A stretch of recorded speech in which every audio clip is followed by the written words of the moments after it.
Hello दोस्तों, मेरे YouTube channel पे आपका स्वागत है। आज हम फिर आपके सामने आए हैं और आज का जो टॉपिक है वो है अलाभकारी संस्था या संगठन के द्वारा जो खाता बनाया जाता है उन खातों में से एक खाता जिसे हम रिसिप्ट एंड पेमेंट अकाउंट कहते हैं।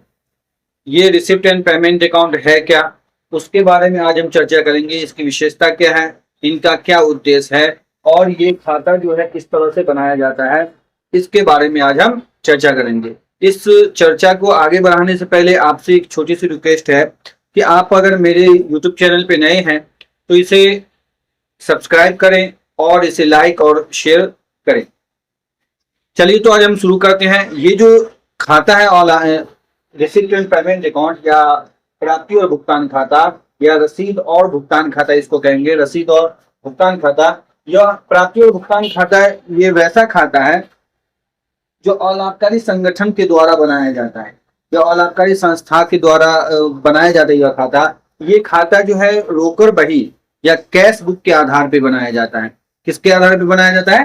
कैश बुक के आधार पे यह खाता बनाया जाता है। क्या कह रहा है कि प्राप्ति और भुगतान खाता वैसा खाता है जो अलाभकारी संस्था के द्वारा लेखांकन वर्ष के अंत में, मतलब लेखांकन वर्ष जो भी उसका लेखांकन वर्ष हो या उसका अकाउंटिंग ईयर हो या कैलेंडर ईयर हो, उस कैलेंडर ईयर में या अकाउंटिंग ईयर में रोकड़ बही के आधार पर, मतलब जो कैश बुक है उन कैश बुक के आधार पे इसे तैयार किया जाता है। और इसमें क्या कहा है, इस खाता में सभी नगद, जितने भी नगद हो, चाहे वो नगद आयगत हो या पूंजीगत हो, सभी नगद को लिखा जाता है। इसमें क्या किया जाता है, सभी नगद राशियों को रिकॉर्ड किया जाता है। मतलब सभी नगद को, चाहे वो आयगत हो या पूंजीगत हो, उन सभी नगदों को इसमें लिखा जाता है। चाहे वो पिछले वर्ष से हो या चालू वर्ष से हो या आगामी वर्ष से हो। मतलब कहने का मतलब ये है कि ये चाहे पिछले वर्ष से हो, मतलब प्रीवियस ईयर का हो, या करंट ईयर का हो, या आने वाले साल का हो, उससे ये सभी लेखांकन अवधि के दौरान प्राप्त या भुगतान की गई हो। मतलब लेखांकन अवधि के दौरान जो भी राशि प्राप्त की गई हो, उन सभी राशि को इन्हें लिखा जाएगा इस पुस्तक में। इन्हें सीधे एक लेखा वर्ष की कैश बुक से लिया जाता है। इन पुस्तक में जो भी मदें ली जाती है वो मदें सीधे लेखा वर्ष की कैश बुक, मतलब लेखांकन वर्ष के में जो कैश बुक जो बनाया जाता है संस्था के द्वारा, उन कैश बुक से में जो मदें हैं वो ली जाती है। तो मतलब क्या है, प्राप्ति और भुगतान खाता जो है लेखांकन वर्ष के अंत में अलाभकारी संस्थाओं के द्वारा बनाया जाता है। और इनमें वैसे मदों को शामिल किया जाता है जो नगद में लिया गया हो, जिसका लेन देन नगद में किया गया हो, चाहे वो नगद आयगत हो या पूंजीगत हो, या वो नगद चालू वर्ष से संबंधित हो या प्रीवियस ईयर से संबंधित हो, या आने वाले वर्ष से संबंधित हो। उन सभी मदों को जो है हम इसमें लिखेंगे। तो अब हम चलते हैं कि ये जो रिसिप्ट एंड पेमेंट अकाउंट है, इनकी विशेषता क्या है, रिसिप्ट एंड पेमेंट अकाउंट की खासियत क्या है या इनकी विशेषताएं क्या है। तो यह रोकड़ पुस्तक की तरह है। मतलब जिस तरह से हम कैश बुक बनाते हैं उन कैश बुक की तरह ये खाता है। इसमें सभी प्राप्तियां, मतलब वे सभी प्राप्तियां चाहे आयगत हो या पूंजीगत प्रवृत्ति की हो, वे सभी प्राप्तियां डेबिट पक्ष में, मतलब इसका खाते का दो पक्ष होता है, एक पक्ष होता है डेबिट और एक पक्ष होता है क्रेडिट। तो इसमें जो प्राप्तियां हैं उन प्राप्तियों को डेबिट पक्ष में लिखेंगे। किस पक्ष में लिखेंगे? डेबिट पक्ष में लिखेंगे। और मतलब खाता है, ये जो खाता है हम लिखते हैं यहाँ पे खाता है, ये खाते का दो भाग है। ये भाग है डीआर और ये भाग है सीआर।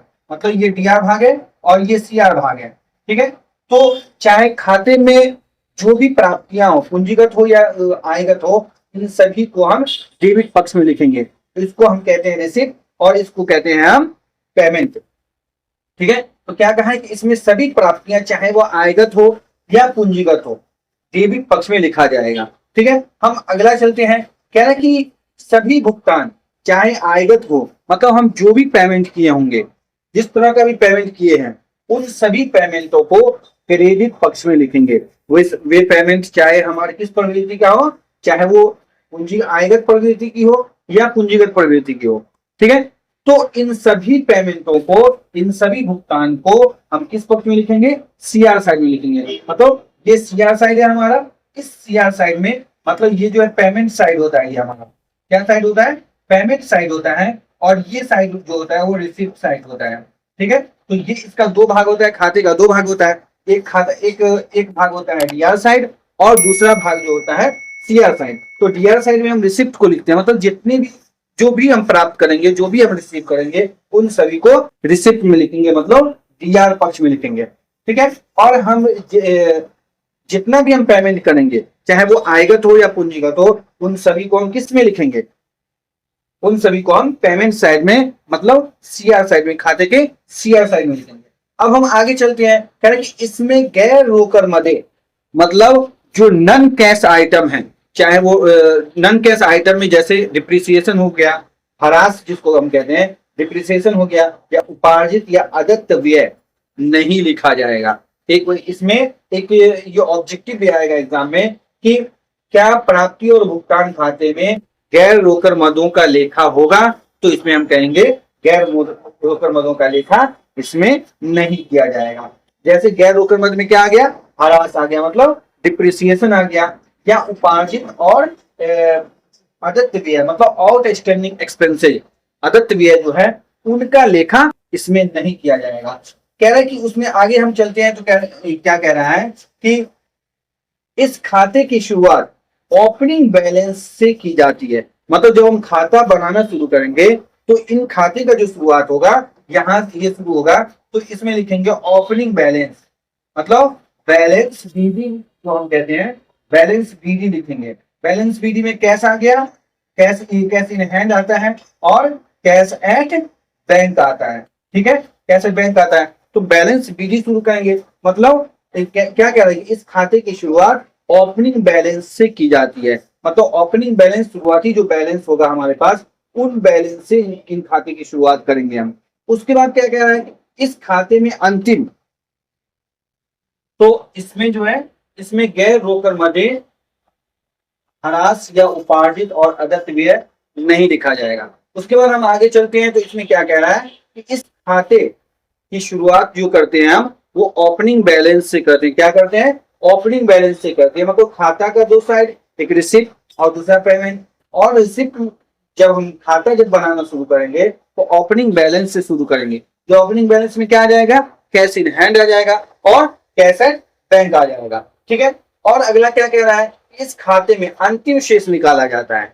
मतलब जब हम पूरे रिसिप्ट साइड में लिख लेंगे और पेमेंट साइड में लिख लेंगे और दोनों को जब हम इक्वल करेंगे तो जा करके हमारा अंतिम शेष निकलेगा, जिसे हम क्या कहते हैं, अंतिम कोष कहते हैं। क्या कहते हैं, अंतिम रोकड़ शेष कहा जाता है। क्या कहा जाता है, अंतिम रोकड़ शेष। मतलब ये खाते के अंतिम में निकाला जाता है, ठीक है। उसके बाद ये खाता जो है, यह संपत्ति खाता है।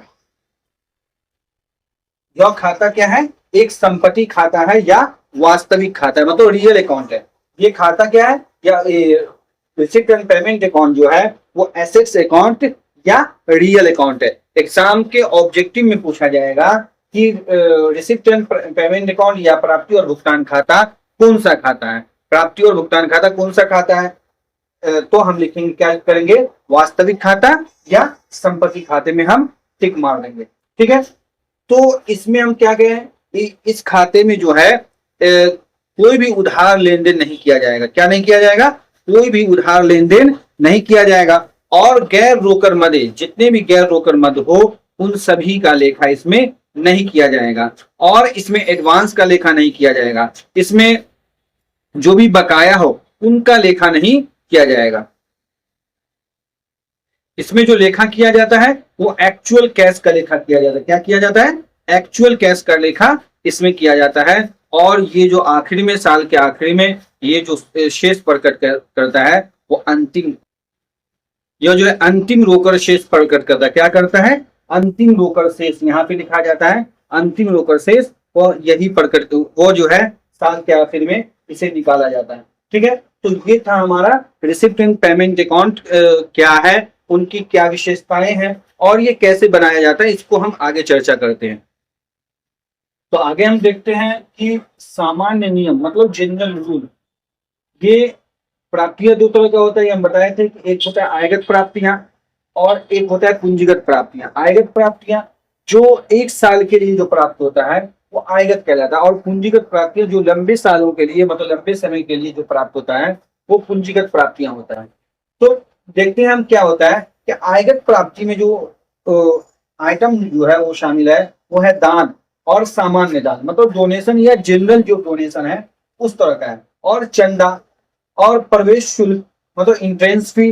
जब हम एडमिशन लेते हैं एंट्रेंस फी जो होता है, जब हम किसी भी तरह का खेल करवाते हैं या प्रतियोगिता जब करवाते हैं उसमें जो एंट्रेंस फी रहता है वो एंट्रेंस फी, और नामांकन शुल्क एडमिशन फी। ये एडमिशन फी जो है ये भी कई तरह का होता है। जैसे अगर हम इसको इसलिए हम आयगत में रखते हैं क्योंकि ये नामांकन हर साल होता है, साल के बीच में भी होता है, और हर साल जो है ये नामांकन एडमिशन जो होता रहता है, इसीलिए इसे नामांकन शुल्क को आयगत में रखा गया है। उसके बाद सरकारी अनुदान, गवर्नमेंट ग्रांट्स, मतलब अगर छोटा मोटा काम कराने के लिए अगर सरकार से अगर कोई भी राशि प्राप्त हुई है तो वो सरकारी अनुदान जो है आयगत प्राप्ति में आ जाएगा। लेकिन अगर वही विशेष काम के लिए अगर किसी भी तरह का अनुदान प्राप्त हुआ है तो वो चला जाएगा पूंजीगत प्राप्ति में। अब हम देखते हैं कि पूंजीगत प्राप्ति क्या है। तो पूंजीगत प्राप्ति में किस किस को शामिल किया गया है? तो विशिष्ट दान। दान दो तरह का होता है। दान कितने तरह का होता है? दो तरह का होता है। एक होता है विशिष्ट दान मतलब स्पेशल डोनेशन, और एक होता है जनरल डोनेशन। स्पेशल डोनेशन वैसा डोनेशन है जो किसी विशेष काम के लिए दिया जाता है, तो उसे हम विशेष दान विशिष्ट दान में रखते हैं। जैसे विशेष काम जैसे हो गया किसी कॉलेज, अस्पताल या इस सब को बनाने के लिए या पुस्तकालय बनाने के लिए अगर किसी भी तरह का दान मिलता है तो उसे विशिष्ट दान की श्रेणी में रखते हैं। अब आता है आजीवन सदस्यता शुल्क, लाइफ मेंबरशिप फीस। उसके बाद आता है विकास अनुदान या वसीयत। ये वसीयत जो है एक मृत व्यक्तियों के द्वारा जो किया जाता है ये विकास के लिए, ये वसीयत है, इसको पूंजीगत माना गया है। उसके बाद विशेष उद्देश्य से प्राप्त चंदा।